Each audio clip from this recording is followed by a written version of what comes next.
This presentation is going to focus on teaching you how to get more bang from your marketing bucks. We're going to help you find bargain prices for various forms of media, including print media, radio, and TV. In fact, in our previous presentation, I said we would discuss 3 ways that you can use to get killer advertising deals. The first one focused on simple negotiation skills. The second involves buying advertising in bulk. And the third involves bargain shopping. Now, due to the amount of information to be covered on this topic, we created a 2-part series so we could go in depth on each of these 3 areas. So in part 1, we focus solely on negotiating skills. So this presentation will focus on buying in bulk and bargain shopping. Now let me start by reviewing these 3 critical areas. In part 1, we discussed negotiation skills. What I want you to realize is that most media companies are getting killed these days. You may think the economy has been tough for the typical small business owner. I assure you, it has been 10 times worse for media guys. They're experiencing the domino effect where business owners are holding back the checkbook, so to speak. They're not spending money on marketing right now, and the media outlets are really having some major issues as a result. In fact, there have been some relatively significant landscape changes that have occurred as a result of the lousy global economy. We'll get into that when we get into discussing bargain shopping in just a few moments. But here's the good news. There are now opportunities available these days that just did not exist a few short years ago, particularly in print media. Most media companies desperately need your business, and that's opened the door to opportunity for those of you that have proper negotiation skills. So in our previous presentation, I taught you a tactic that I call shock and awe. This will enable you to take advantage of the current financial crisis in the media industry. I also went into depth regarding contingency agreements, where you offer the media outlet a percentage of the profits in exchange for free advertising. Now, in essence, we taught you to focus your negotiations around the amount of space you're willing to commit to, such as 1 page every day, the price you're willing to pay for the ads that you want to run, as well as the time frame that you're willing to commit to up front. Now, in this presentation, I want to explain buying in bulk and bargain shopping.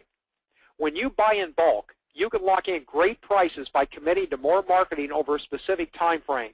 I mean, let's face it, buying in bulk is just plain common sense. This tactic has been around forever. But I'm going to point out some ways for you to really take full advantage of this in a more productive and cost-effective way. Then the last area we'll discuss is bargain shopping, knowing how and where to find bargain closeouts. We'll look at remnants, options, and per-inquiry advertising. I'll give you some insider specifics on each of these topics. So let's get started. Let's look at some situations where buying in bulk can come in handy. First of all, look at your target market very carefully. If you can find a publication or media outlet that fits your demographics, well, then run your numbers and be extremely conservative. Then offer that publication or media outlet half of what your conservative estimate allows for. Let them know that if they agree to that price, you're willing to sign a contract on the spot. So as an example, let's say I've been using certain radio stations, and they've worked well. I'm trying to expand my lead flow, so I go to a station that services the demographics that I'm targeting. After carefully running my numbers, I've determined that if I can get 20 calls per month from this station, I would be willing to pay $1,000. So approach the station initially and offer them a $500 per month contract if they will agree to the schedule you want for your ad. Now, it's important for you to realize that the station's media rep is really excited to be having this discussion with you. After all, you represent new business for the station, not to mention commission for the media rep. Now you can negotiate additional variables. How many spots will they run per month for that price? What will be the length of the contract? Now just keep in mind that at this stage of the game, you have all the power. If you understand your target market and you know that your target market is available through a certain publication, run the most conservative numbers you can find, offer the media outlet a 50% lower amount of money, and then negotiate either the number of exposures your ad will get for that money or the length of time that you're going to commit to for that money. See what they say, and if necessary, continue to negotiate for the best deal. After all, you know going into this situation the maximum amount you can spend and still be profitable. And when you get the deal you want, press for a long-term commitment. Repetition is the key to effective marketing. Remember the 3 key fundamentals of marketing? Have something good to say it well, and say it often. The more often you get your message in front of your target market, the better your results will be. This has to do with a principle known as accelerated discontentment. When a prospect continuously hears my message over and over, championing the things that make me better, different, and unique from my competitors, that prospect will eventually become jaded toward their current provider.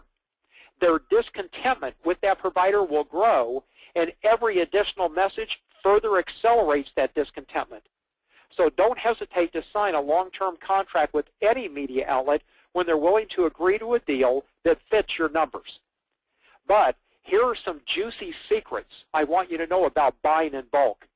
There are companies out here today that specialize in buying large blocks of bulk advertising space, and then they sell that inventory to their clients at a substantial discount.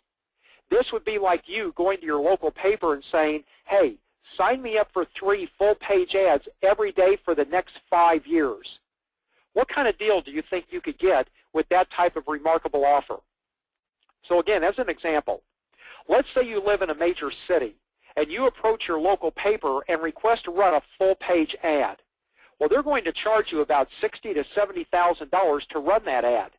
And yet every single day of the week, you see an ad for Best Buy on the back page of the main news section, sports section, or business section. Well, that's because Best Buy bought in bulk, and they're getting tremendous discount for doing so. Now, they may be paying as low as $5,000 per day, which is roughly 1/12 of what someone would pay that just walked in off the street. Well, that's what these companies do that buy in bulk. They go in and buy that space that would cost you $60,000, or even on a modest contract would cost you $40,000 to $50,000, but they're buying it for $5,000. They then come to you and say, hey, how would you like to buy this space for $10,000? Well, you look at that offer and say, $10,000? Wow, what a bargain. That would cost me $40,000 to $50,000 if I were to buy it on my own. So these companies exist to profit through bulk purchasing. And when you contract with them, you can get access to these bargains as well. Now, this is what I meant when I said that we would discuss ways to find media bargains. Contracts like the one Best Buy would have with the paper often cost Best Buy hundreds of thousands of dollars, and they're often purchased years in advance. But there are a small handful of these bulk media companies that work with small business owners. And if you can tap into them, you can get some really good deals. Discounts can range from 50 to 80% off, depending on whether you want to advertise regionally or nationally. Naturally, you're going to get the best deal if you advertise nationally. If you approach these companies and ask about local advertising, you know it's doubtful they will be willing to work with you. But if you can market on a regional basis, this is an option worth considering.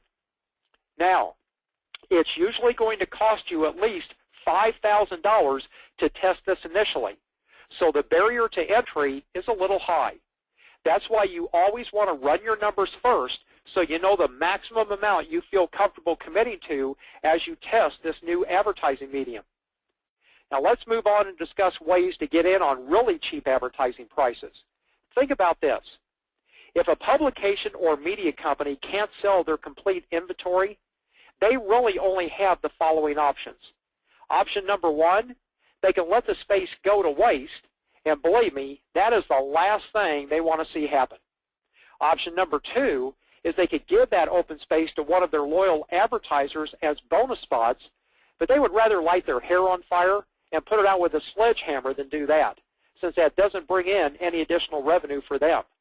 Oh, it may gain them a little extra loyalty from that client, but they would prefer to have cold hard cash.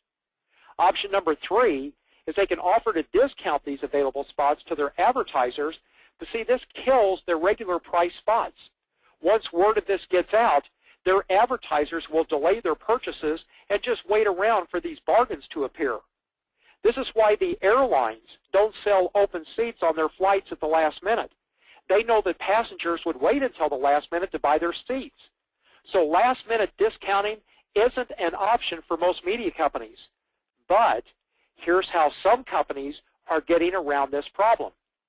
Let's take hotels as an example. Hotels, much like the airlines, lose revenue if they have a room for sale that night and nobody buys it. That revenue is gone forever, and it's never coming back. So hotels have a vested interest in selling every room every night.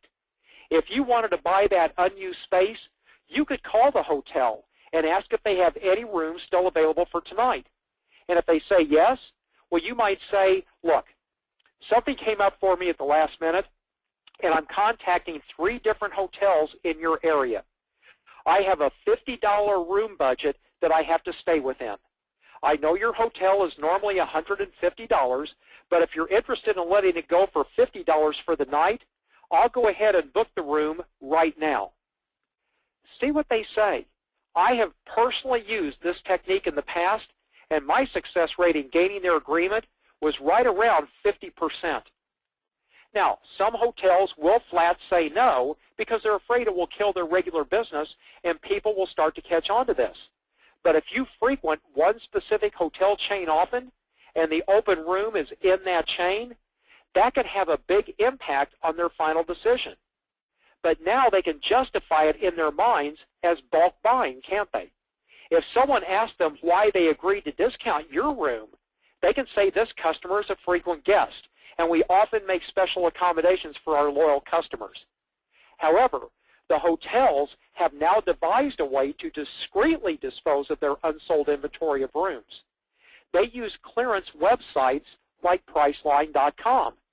When you use Priceline.com, you never know what hotel you're getting until you actually buy it. It's this uncertainty that allows hotels to justify their discounted rooms. Now, the reason I'm using the hotel example is to emphasize the fact that there are 3 ways to buy really cheap advertising: remnant space, reverse auctions, and pay-per-inquiry advertising. Let's discuss remnant space, which basically describes the hotel situation. Those unused rooms can be thought of as remnant space for the night, and the hotel wants to fill up that space and is willing to discount it to do so. Now, see, if they don't, again, they're going to lose that revenue forever. Now, this same principle applies to media companies. Needy media companies will sell their unused advertising space at significant discounts. But like the hotels using Priceline, those discounts come with some strings attached. The discounted price for remnant space at media companies averages 20 to 50% less than their regular pricing. They typically sell remnant advertising through agencies or service bureaus that specialize in this service. So again, like hotels using Priceline, they don't want to sell remnants through their normal channels to avoid the appearance of discounting. And again, here's why. If you're the media company's advertising salesperson and you know that you can sell remnant space, you're going to be a lot more likely to try and sell that remnant space than you are the regular space, especially if you're a weak salesperson. Salespeople just tend to take the path of least resistance. So the media company doesn't want their reps to offer remnant space at all. However, they will consider allowing their unsold space to be sold through a service agency or service bureau that specializes in it, so that the agency can unload it on their behalf. Now, you can always try to approach a local publication or media company directly and see what their reaction will be to this type of offer. For instance, you might contact your local newspaper, who typically charges $200 for a small ad, and tell them you will give them $80 for the same size ad, and they can run your ad whenever they have remnant space available. You know, all they can say is no. But here's a prime example of remnant advertising. Premier Radio Network sells national radio spots on programs such as Rush Limbaugh, Sean Hannity, Glenn Beck, and so on. There really aren't a ton of nationally syndicated programs like these, simply because radio is typically a localized format. Well, Premier Radio Network sells advertising to these types of programs. And if you want to buy a 60-second spot on Rush Limbaugh, it's going to cost you about $13,500. Now, you may be saying to yourself, whoa, that's a lot of money. You know, actually, it isn't that much when you consider that there are 531 stations that ad spot is broadcast over, and it reaches about 2.5 to 3 million people. So if you look at this on a cost per thousand basis, it's actually very, very reasonable. However, you could typically buy a remnant spot on the exact same program for about $7,500, which is slightly more than half. I think it's around 56%. That's one heck of a deal. It's the exact same spot that you would get if you were paying full price. But remember earlier, I said this always comes with strings attached. First, your spot might get bumped. If someone comes along at the last minute and is willing to pay full price, then your spot is not going to run at all. Second, you don't have any control over when your ad is aired. They're going to air it based on availability. That way the guys that are paying full price can pick and choose their ads' air times and dates. They can say, look, I want to run 5 spots this week, 2 on Tuesday, 2 on Wednesday, and 1 on Thursday, and I want them to run during the 2 o'clock hour. Full-pay advertisers have some latitude to negotiate their terms and conditions. With remnant spots, well, let's face it, you get what's left over, and it's going to run whenever they have an opening. However, with Premier Network's process, you don't have to worry about getting bumped at the last minute. They clear their entire week's inventory on Friday of the week before the ads are scheduled to run. So they may accept your payment and agree to air your spot on a Tuesday, but they have until that Friday to bump that spot. Now, come Friday afternoon, they're going to tell you whether your spot will run the following week or not. And if it is going to run, it will run on this day at this exact time.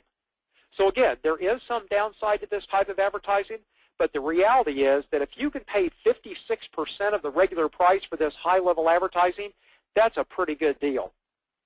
Now, let's look at reverse auctions. What's a reverse auction? Well, in a standard auction, the buyers do the bidding and the highest price wins, right? Well, in a reverse auction, the sellers do the bidding and the lowest price wins. In a reverse auction, you're the buyer and the media companies are the sellers bidding. In order to win your business, they must offer the lowest price for the ad space that you've requested. Reverse auctions work exactly the same way as Priceline.com. If you're not familiar with their process, it's pretty simple. Let's say that you're arriving in a different city and you want a hotel. Well, naturally, you want to get the best deal you can on your room. And like most things today, price is typically based on supply and demand. If there's a big convention in town that week, or the Super Bowl, for example, you can bet all the hotel rooms will be booked solid, and you will pay top dollar for any room you can even find. However, if it's a slow time of the year and they have extra hotel space available, many hotels go to Priceline.com with their excess inventory. Now, this, of course, is all done electronically, but they let Priceline know they have a certain number of rooms available, and they list the amount of money they're willing to accept for them. They set a threshold, and perhaps it's a minimum of $50 per room. Now, if you're the person going to Priceline.com looking for a deal, you don't just get stuck with whatever room they decide to stick you with. You have options you can select from. You have the ability to select the specific geographical area of the city that you prefer to be in. You can select the quality of the hotel you prefer, such as a 4- or a 5-star hotel. So you have the ability to set specific parameters. If you tell it that you want to be in the North Dallas-Fort Worth Airport region and you want to be in a 4- or 5-star hotel, there is absolutely no chance that Priceline will give you a 2-star hotel in South Dallas. It's just not going to happen as long as you specify your desired parameters. Now, when buying media spots, reverse auctions work the same way.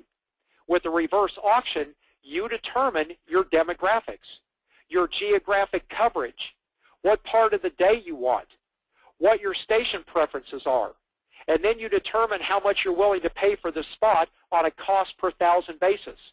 So if you're willing to pay $5 or $10 per 1,000 listeners or viewers, you simply tell them what you're willing to pay. Same thing you do with Priceline. In essence, a reverse auction is still remnant buying. So you've got the same downside as remnants, which means there are availability issues as well as continuity issues. You are not necessarily going to maintain long-term continuity because you're going to be constantly airing your ad on different stations. Station availability is going to fluctuate. So the station you were on this week might be sold out next week. If you're trying to build long-term continuity on a radio station, which means you want your ad to run on that specific station and at specific times so you can create familiarity of your product or service with that audience, that probably won't be possible using a reverse auction. But as for the pros to using a reverse auction, it's a very good way to sell direct response products or to skim the market for those elusive now buyers.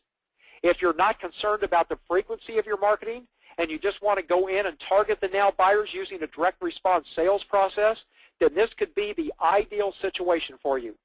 But the major benefit, of course, is the lower price you pay for quality airtime coupled with the convenience of controlling the amount you pay per campaign. Okay, let's shift gears and discuss pay-per-inquiry advertising. Pay-per-inquiry is where you pay a predetermined amount for each call or inquiry that you receive. This eliminates, or at least greatly reduces, your upfront financial risk, as long as you know with some measure of certainty your conversion rates. In other words, you have an established track record of closing 3 of every 10 prospects you speak with. So for every 10 prospects this media company provides you with, you know you will close a minimum of 3 sales, so you can estimate your marketing ROI with a certain amount of confidence and certainty. However, the downside is that if this works well, you may end up paying more by doing it this way. You can always attempt to negotiate a lower price per inquiry, but as we discussed previously, if you're getting a good return on your investment and you can afford the amount that you're paying, don't get too hung up on attempts to get it cheaper. Keep this a win-win situation for you as well as your media partner. You can negotiate this on a per station or per publication basis, but you will typically find that many stations and publications are going to tell you initially that there is no way that they will consider this form of advertising.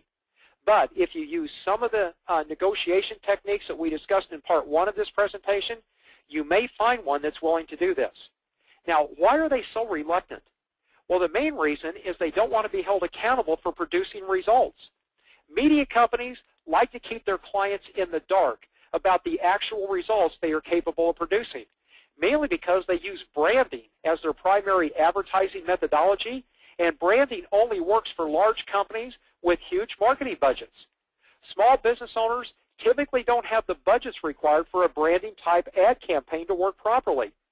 Also, the typical small business owner is usually dependent on the media company to create their ad for them, and media companies have no idea whatsoever how to create a great ad that actually gets results. Now, one of the issues that the media company is going to be concerned with is the tracking. For example, if your ad generates phone calls, you can use phone tracking resources like Who's Calling and other related services that specialize in tracking phone calls. If you're sending them to a landing page, you can dedicate that landing page to the ad inquiries that you receive from that media company only. This is going to help the publication or station feel better about the results being produced. They just want some verifiable way to make sure that you're not going to rip them off by claiming that you had fewer inquiries that you actually had. Now, they want proof and trackability. And it's not so much an issue of trust, it's more about accuracy. You may not know exactly where all your calls come from, but if you have a log that displays all the calls that came in, that's pretty straightforward. There are third-party companies that specialize in pay-per-inquiry advertising. But here's the bottom line on all of this. Media companies are facing many challenges these days. In the past, they would have never considered these alternative forms of marketing. Financial considerations are forcing them to reevaluate their positions. The key is to use the strategies we've outlined for you when it comes to negotiating with these various media companies. So go in with a specific plan of action, an established and preferably verifiable sales process, specific numbers regarding potential projections for lead generation, closing rates, and return on investment. If you present them with a solid case, they will often agree to your terms and conditions.